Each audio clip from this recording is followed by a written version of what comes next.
থামুন, থামুন। আপনি যদি স্ক্রল করতে করতে এই পর্যন্ত চলে আসেন, তাহলে আর কিছুটা সময়ের জন্য থামুন। এই ভিডিওটি হয়তো আপনার জীবনের মোড় ঘুরিয়ে দিতে পারে। আজ আমরা কথা বলবো নিজেদেরকে নিয়ে, যে নিজেকে আমরা প্রতিদিন এড়িয়ে যাই। একটু থামুন। এই মুহূর্তে শুধু একটা প্রশ্ন নিজেকে করুন, আমি কি সত্যিই প্রস্তুত যদি আজই সব শেষ হয়ে যায়? আমরা সাধারণত মৃত্যু নিয়ে ভাবতে চাই না, কারণ মৃত্যু আমাদের আরাম কেড়ে নেয়, আমাদের গুণাগুলোকে সামনে এনে দাঁড় করায়। কিন্তু ইসলাম আমাদের শিখিয়েছে মৃত্যুকে ভয় না পেয়ে মৃত্যুর জন্য প্রস্তুত হতে। আমরা জানি মিথ্যা হারাম, তবুও সুবিধা হলে মিথ্যাকে স্মার্টনেস বলি। আমরা জানি চোখের গুনাহ আছে, কিন্তু সেটা আমরা কেউ থামাতে পারি না।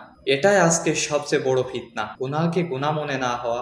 এক সময় মানুষ গুনাহ করে কাঁদতো, আজ মানুষ গুনাহ করে গর্ব করে। আমরা কি কখনো ভেবেছি আল্লাহ আমাদের কতটা ধৈর্য ধরে রেখেছেন? প্রতিদিন সূর্য ওঠে, প্রতিদিন শ্বাস চলতে থাকে, প্রতিদিন হৃদয় স্পন্দন চলতেই থাকে। এগুলো কোনো অধিকার না, এগুলো একটা সুযোগ মাত্র, তওবার সুযোগ। আল্লাহ চাইলে এক সেকেন্ডেই আপনার জীবনকে পরিবর্তন করে দিতে পারে, কিন্তু তিনি অপেক্ষা করেন, কারণ তিনি দয়ালু, তিনি পরম করুণাময়। কিন্তু মনে রাখবেন, আল্লাহর দয়া আছে, কিন্তু আল্লাহর সময়সীমাও আছে। হযরত নূহ আলাইহিস সালাম শত শত বছর দাওয়াত দিয়েছেন, শেষে দরজা বন্ধ হয়েছে। ফেরাউন শেষ মুহূর্তে বিশ্বাস করতে চেয়েছিল, কিন্তু তার তওবা গ্রহণ করা হয়নি, কারণ কিছু তওবা দেরিতে আসে। আর আমরা ভাবি এখন তরুণ, পরে দেখা যাবে, এখন এনজয়, পরে ধার্মিক হব। কিন্তু প্রশ্ন হলো, এই পরে পর্যন্ত আমরা বাঁচবো তো? কত মানুষ সকালে ঘর থেকে বের হয়ে আর রাতে ফিরে আসেনি। কত মানুষ কাল থেকে নামাজ পড়বো বলে আজই দুনিয়া থেকে চলে গিয়েছে। আমরা কবরকে দূরের কিছু ভাবি, কিন্তু কবর আমাদের দিকেই এগিয়ে আসছে। কবর প্রশ্ন করবে, তোমার রব কে,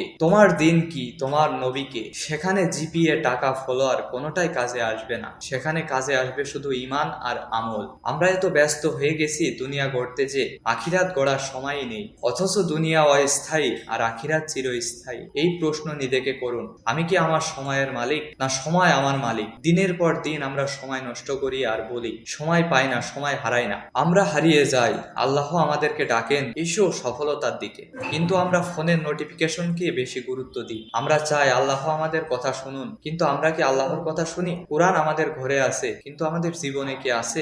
ইসলাম শুধু পরিচয়ের বিষয় নয়, ইসলাম একটি জীবন ব্যবস্থা। এখনো তওবা কবুল হয়, এখনো আল্লাহ বলেন, হে আমার বান্দা ফিরে এসো। ফিরে আসার জন্য পারফেক্ট সময় হয় না, ফিরে আসতে হয় ভাঙা মন নিয়ে, এক ফোঁটা চোখের পানি, একটা সেজদা, এইগুলা নিয়ে। হে আল্লাহ, আমাকে মাফ করে দিন, এটাই আল্লাহর কাছে অনেক বড়। আজ যদি আপনি পুরো দিন পালন করতে না পারেন, তবুও দিন ছেড়ে দেবেন না। এক ওয়াক্ত নামাজ দিয়ে শুরু করুন, একটা গুনাহ ছাড়ুন, একটা ভালো অভ্যাস করুন। ছোট আমল, কিন্তু নিয়মিত করুন। আল্লাহ ধারাবাহিকতাকে ভালোবাসেন।